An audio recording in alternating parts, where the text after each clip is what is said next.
Welcome to another Q&A Tuesdays with Ron and Brian. This week's topic is real estate investing. Let's get started. Welcome back to another Q&A Tuesday. Hi, Ron. Hi, Brian. How are you today? I would like to sit and talk to you for with the fuchsia flowers are blocking my view. Can't see you. No, Very nice. Thanks for bringing them for me. Yeah, All right, well, short timeline. Let's get started. we can't talk about. Question number 1. I'm interested in becoming a real estate investor. How do I get started?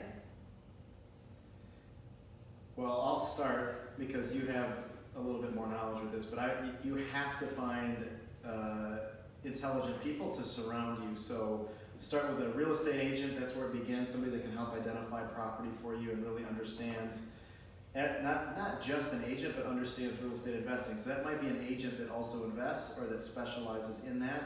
You need an accountant. You need an attorney.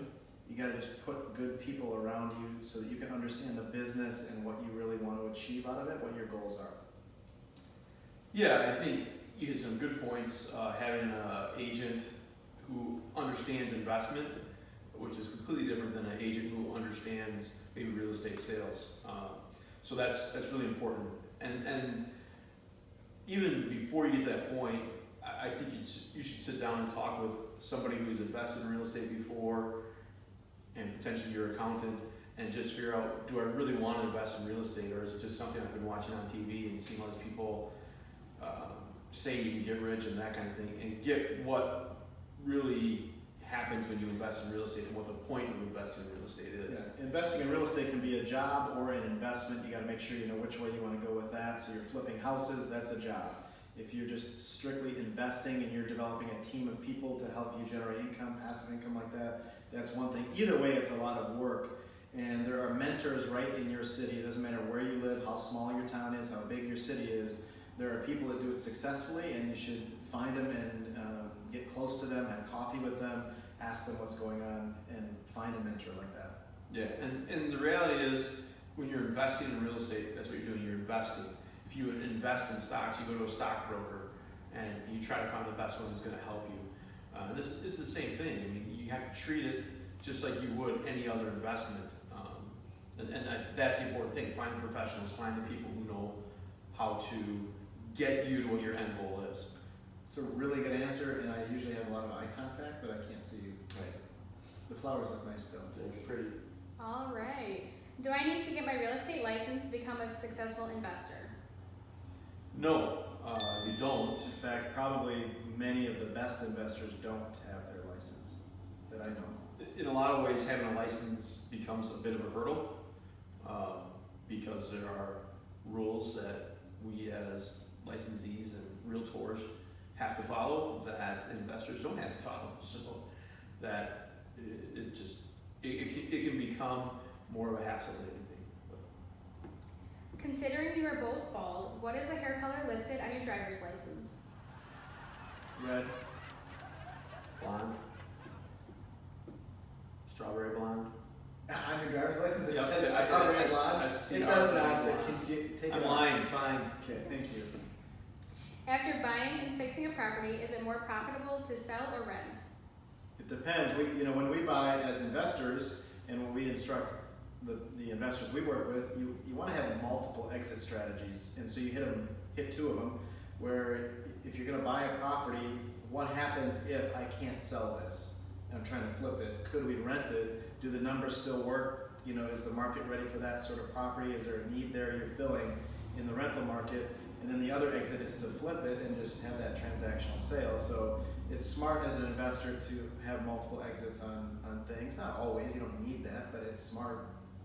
It really what it boils down to is what is your end goal, and looking at what the return is. So what you need to do, and you should do this in any property that you buy and currently own or whatever, is look at what is the return getting for you from what you paid for it to your return, or what could you sell it for? Do you have equity in there that you can go do something else with?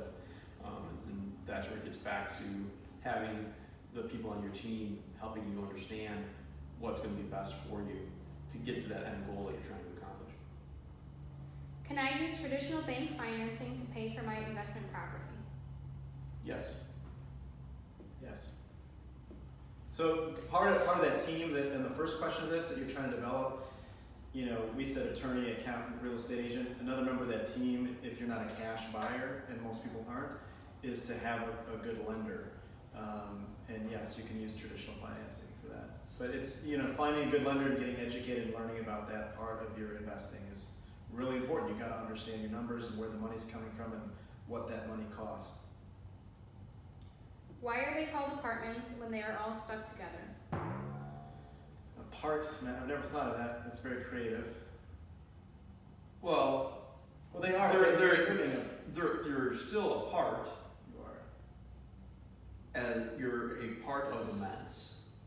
Of the ments? Yes, because the ments is, Like cement? well, no ments, or like comments.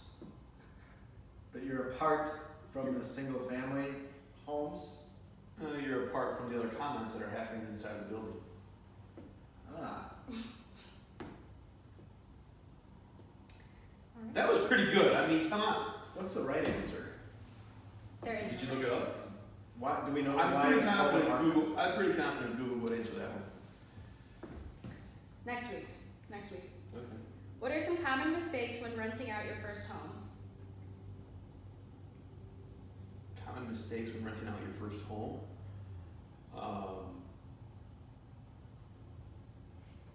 Yeah.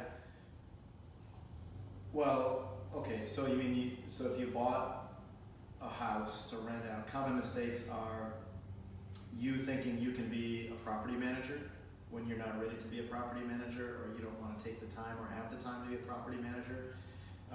Phone calls come in at different hours of the day, and they can be at the most inconvenient times. So you got to make sure you understand, are you really willing to put the time in to deal with that? Or do you want to hire a management company to do it professionally for you?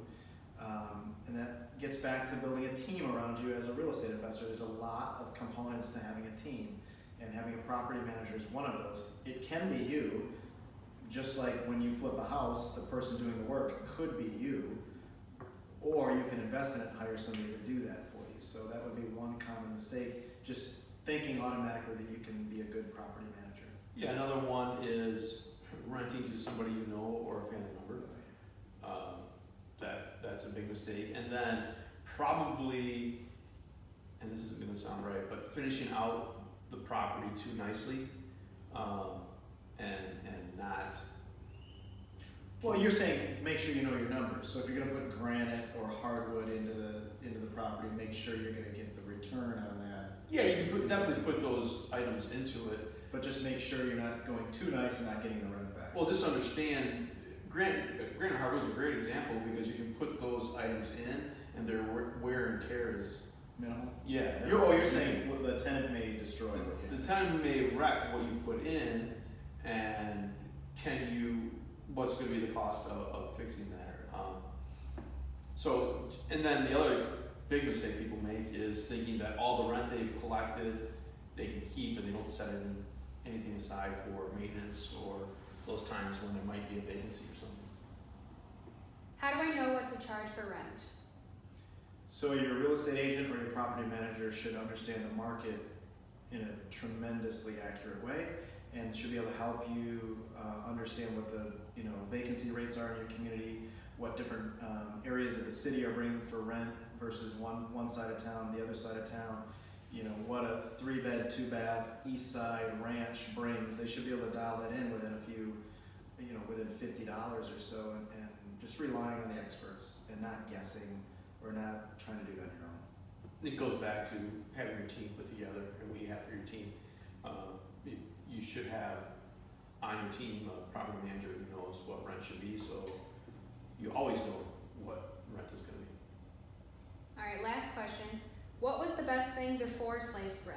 Best thing since sliced bread. Before sliced bread. Yeah. Do we have an invention date on sliced bread? Wouldn't be a toaster. I'm gonna say early 1900s. Sliced bread. I wonder who You're just first- guessing it. I wonder who I'm pretty first sure sliced it's bread. Mr. Sandwich? What was the best It's a thing stumper. for You think sliced bread was invented when? Do we have a date? It's hard to say what was better before She's going sliced with bread. early 1900s. How much time do we have left? 30 seconds. Great. Do you think pizza was invented before sliced bread? I kind of feel like it probably. I would say for sure. I'm going pizza, just any sort of traditional pizza. Sliced bread was actually invented 1928.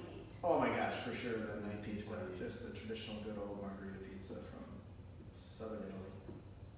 You think they make margarita pizza in southern Italy? I'm pretty sure that it would have been. I bet it wasn't invented there. It's All right, bye. totally a California thing. Ron, do you have an answer? Before sliced bread, a tractor. I thought we were in the food. Pizza and tractor. All right, thank you both for joining me. Thanks, Ron. Glad to be here. Good night to see you today.